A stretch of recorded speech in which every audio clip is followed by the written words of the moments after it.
Kang Uy, and of course sa atong City Mayor, Mayor Orlando Clarix Uy, sa atong mga department heads, and especially sa atong mga staff, and most especially sa atong mga bisita. Dili man bisita kay ila maning lugar, ang mga teachers, and of course si Ma'am Merida, ang ilang supervisor, si Sir Yanyes, of course si Sir Pahapay, Assistant Principal, and also si Ma'am Bahian. And naapon atong leader diri sa atong LSB focal person, si Dr. Anghay. And sa atong taga Mercury Drug, Ma'am, Sir, salamat kayo sa ato ang short nga preparation. Of course, kabalo na taani 2 months ago because si Mayor Clarix instructed us to have a partnership with Mercury Drug this December 5 nga activity sa inyong foundation. So, ang akong tahas karon isip hulip sa atong city administrator, Attorney Roy Raagas, because nag-text siya nako ganihang kadlawon nga napa daw siya sa emergency room tungod kay hintaas ang iyahang BP and also iyahang blood sugar nagtaas. So, nakatulog siguro siya. Last niyang text nako mga alas 3. So, of course, ang pulig yun untaan ni ato pong executive assistant, chief of staff nato si Ma'am Sheila Lumbatan, wala man pod kay nagkuan po siya sa iyang health. Now, of course, ako ang ilang kinamanghuran, ako na yun ang wanay lain. So, daghan kayong salamat. Ang atong Clarix nga serbisyo sa baryo, it has been running for 3 years na. Nagsugod ta on August 25 dito sa Barangay Tignapuluan. Then nahuman nato ang first round, nahuman nato ang second round, o karon tunga-tunga sa third round. Of course, sa kanunay, daghan gyud kaayo nagsumikad nga moapil, especially sa atong mga partners like mga Rotary Club, Rotaract Club, mga ato ang mga Eagles Club, and of course, ang kanunay natong partner kada semana is ang atong Sipalco and Cagayan de Oro Water District. Karon nalabanan lang ni siya kabibo tungod kay we are expecting about 1,500, ma'am, sa 1,200 for Mercury Drug lang na siya nga ato ang mga consultation, and makadawat sila na naman nakita na nato ato ang mga medicines, ato ang mga sanang ipanghatag diha nga mga partners pod nila. So karon sumpay agi sa atong KSB nga overview. Ang KSB magapadayon kini kada Sabado. Nabutang lang nato karon diri Biyernes tungod sa special day. So ato kining buhaton kada Sabado, walay hunong, especially ato yung napakita nga ang gobyerno duol sa katawhan, ang katawhan duol sa gobyerno with Mayor Clarix Uy nga ang atong leader. So atong pakpakan si Mayor tungod kay wala gyud nato na kita ang ato ang iyahang kakapoy. Now kini siya with our social services, ang uban People's Day pinakaimportante, si Mayor na gyud ang mo atubang ninyo. Then we have suroy-suroy sa baryo, health services kana mo adto sa mga sityos every Tuesdays and Thursdays. So, magdugang ka na, siguro si Mayor na napoy lain nga mga social services nga kumahimo, ma-filled up na gyud namo ang 6 days sa tibuok semana. So, siguro, ang ato ang, nabibo silang ma'am. Anyway, sa mga maestra ma'am, daghan kayong salamat. I know you are very prepared with your presentation. Ang ako yun, usahay, hikapon akong kasing-kasing, nakita na yun ako ang support sa Department of Education. Kinatibukan, tanan nako wala nagibaliba, dili pareha atong first round. Sa una, daghan kayong question nga mo negotiate na gani ko sa Department of Education, sa mga principals, sa mga teachers, na ay mga questions nga akong makuanan, akong tagamtaman. Karon, pag ingon nga KSB, ako nagyong makita nila nga, ay, salamat. Kung nana ang schedule. So, kana lang siguro akong overview. Daghan kayong salamat. Then we will enjoy this KSB program karong Friday Og sa sunod namong KSB dito nas barangay Gusa maunay last karon nga tuig. Then we will resume earlier next year. So daghan kay salamat, maayong buntag sa tanan. Once again mga kaigsunan, itong pagpakan sa Rico Libre alang usab sa pagpalaloma sa kamahinungdanon usab sa tuang pagpahigayon sa matag Clarex nga serbisyo sa baryo. Yes naman, ang punong Albalano, Yes. grabe kaayo ato ang focal person sa KSB, Sir Rico Libre. Dagan guys, salamat, pagpaka natin, teacher! Ayon! Ayan! And of course, Ate yes, Ara. Ramona. At wasang i-welcome, of course, ang amahan sa Barangay Carmen at ang katikang sa maayong lakang ang pinakagwapo nga barangay kapitan, Kapitan Kikang Kakik! Hey! Kusga, ginapakpak mo, hinay kaayo. Ka na. Good morning, Cupcake! Grabe, gwapo ka. Ayaw po kay palabi, kay basin o niya, wa na mo yung Energy, unya pagsayaw. Oh. Mapil din Ana! Tarangan. Sus! Yes, Sir Ramona, tungod kinaan naman si Cupcake dili sad nato at pakyason nga madunggan nato ang ihang mensahe. Isip amahan sa Barangay Carmen, pagpasalamat usab sa ato ang Clarex nga serbisyo sa baryo, of course. Ato paminaw na mensahe sa ato ang once again pinakagwapo, pinaka-hardworking nga kapitan, Kapitan Kikang Cupcake! Oy!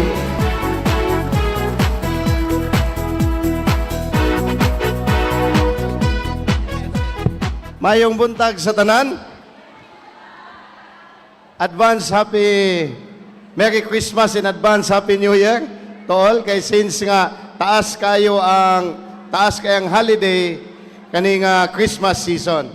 Pero una sa tanan, in behalf of Barangay Carmen, barangay officials nga naa dinhi tanan, full support gyud tanan-tanan, naa si Kagawad Dixodio Vidal, Kagawad Tony Kahayag, Kagawad June Pato Castro, Kagawad Angelo Sabanal, Kagawad Kidi Dabatian, Kagawad Rosemary Lornaoy, Kagawad Bernal Tagik.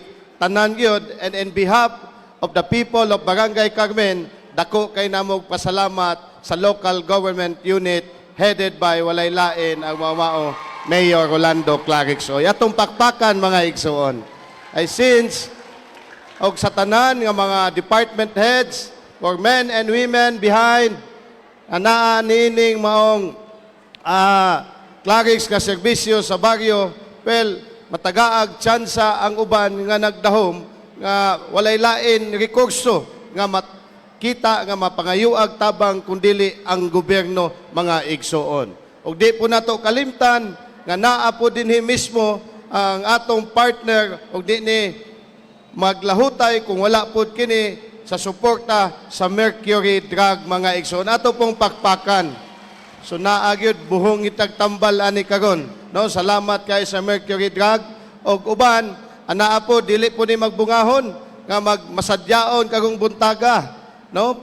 Kung wala po ang atuang mga faculty and staff sa atuang West City Central School. Os pastila no tan-awa gud. Pag-abot pa lang nako og happy birthday ka Ma'am Daisy. Oh. Ika 54, musayaw gid daw siya. Oh. Musayaw gid daw siya pero naamay kondisyon pagsulod nako, kapitan birthday nako. Matay akong gitubag nga happy birthday pero sa tanan for 365 days in a year murag karon pagit ko gidimalas og ayo. Bitaw, happy birthday. Unya pagkaman kinamay nakadungog, naa po day nag-birthday po isa. Ma'am Daisy diapon, happy birthday. So, kagon kay na timingan nga Clarix nga serbisyo dinhi gidala ni Mayor Rolando Clarixoy up to public service indeed sa ilang adlaw nga natawhan na karon mugag makabayad gid kog ice cream ani nila. Ha? Patsada kayong celebration in a birthday. Happy moments in servicing or delivering a public service sa atong pinangga nga Barangay Carmen o sa atong katawan sa Barangay Carmen. Well, we all know nga kini nga public service kung atong obserbahan, well, atong tan-awon ang consistency of delivering public service. No? Maulan, mainit, naa diapon nagserbisyo.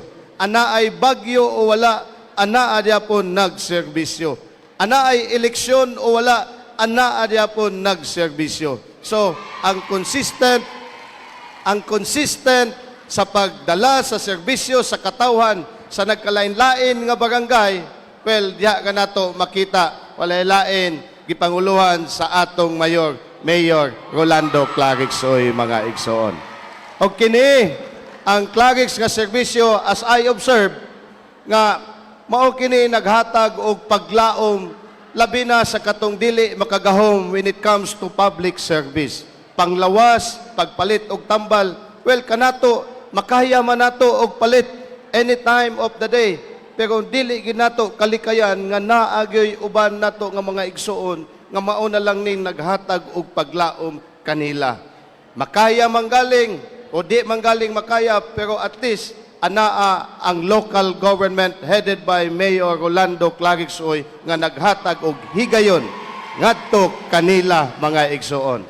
In my salute to that, Mayor Rolando Clarix oy og sa tanan nga mga anaa dinhi nga nagserbisyo sa katawhan, ang ato mga public teachers nga naa po dinhi nga kanunay sus sunugan tanan-tanan andam gyapon in delivering public service. Sa atong private partnership, atong partner Mercury Drug, salamat kayo ana mga igsoon. Sa atong mga teachers kaninyong tanan, salamat kay tanan, and I'd like to welcome you all dinhi i-enjoy ang serbisyo tanan nga gidala dinhi karong buntaga mga igsoon. Tanan-tanan gikan didto paingon sa tumoy anaa ang mga public service. So kana inyong pahimuslan mga Carminanon, o dili lang kay Carminanon kundi ang ania dinhi inyong pahimuslan ang tinuod o consistent nga serbisyo nga para sa katawhan nga naghatag og paglaom kanato mga igsoon. So again, mabuhay ka, mabuhay ang Barangay Carmen, mabuhay ang local government unit sa Cagayan de Oro, mabuhay ang Mercury Drug, mabuhay ang atong school principal. Agwapo ba kay tanan mo sayaw gini, no? O sa tanan department heads o sa atong mga kauban nga nagserbisyo sa gobyerno, salamat kayo kaninyo, mabuhay ang Barangay Carmen. Daghang salamat o bayong buntag kanatong tanan. Once again mga kaigsoon atong pagpakan ato ang maabdigon sa kaayo nga barangay kapitan, Kapitan Kikang Kapkik Uy. Daghang salamat, Kapitan Kikang Kapkik Uy. And now, ato ang gihagyo ang tanan to focus your attention sa ato ang LED screen.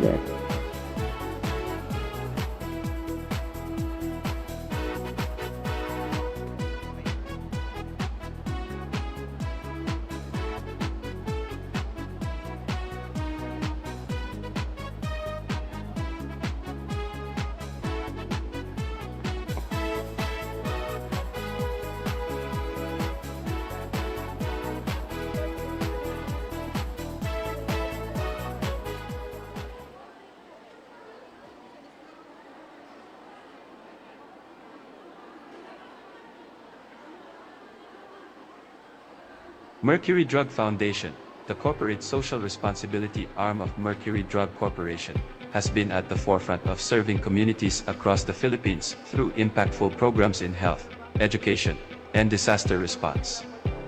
Guided by its mission to improve the lives of Filipinos, the foundation addresses critical needs in vulnerable communities through sustainable initiatives and partnerships. Mercury Drug Foundation prioritizes health and wellness, particularly for underserved populations.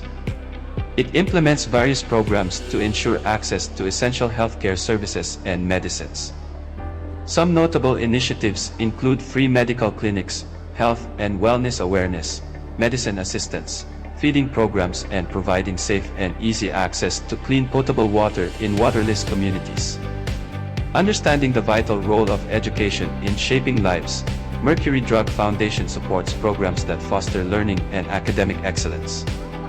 These initiatives include scholarships for underprivileged yet deserving students, recognition awards for achievements in mathematics and science, and assisting public schools with quick response and hygiene kits to help ensure the safety and immediate care of students and teachers. In times of calamities, Mercury Drug Foundation responds to support affected communities. Its disaster response efforts include delivering emergency medicines or hygiene items to evacuation centers and affected areas to help calamity victims in their recovery, reduce the risk of diseases, and help rebuild lives. The Foundation's commitment stems from its conviction that serving the community is more than a duty, it is a moral obligation.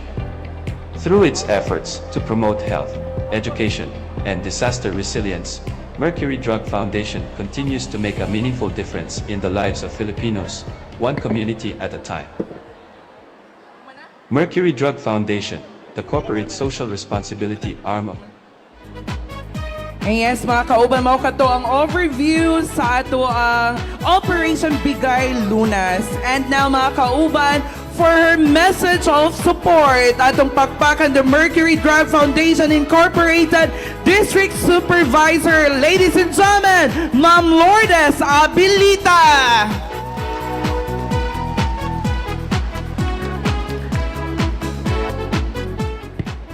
Hello. In behalf po ng Mercury Drug Foundation Incorporation, we would like to express jud og salamat sa tanan nga nag-anhi sa karong kabuntagon diri sa Carmen School. Actually, a short overview lang po regarding sa Operation Bigay Lunas po. This is actually launched po more than 2 decades ago na po. This is actually a legacy po ng aming founder, Mr. Mariano K. And of course, this was intensified sa time po ng aming late President, Vivian K. Ascona. This program is, as you can see po kanina sa overview, this is our way of giving back, serving the underserved, and bringing healthcare closer to the Filipino communities.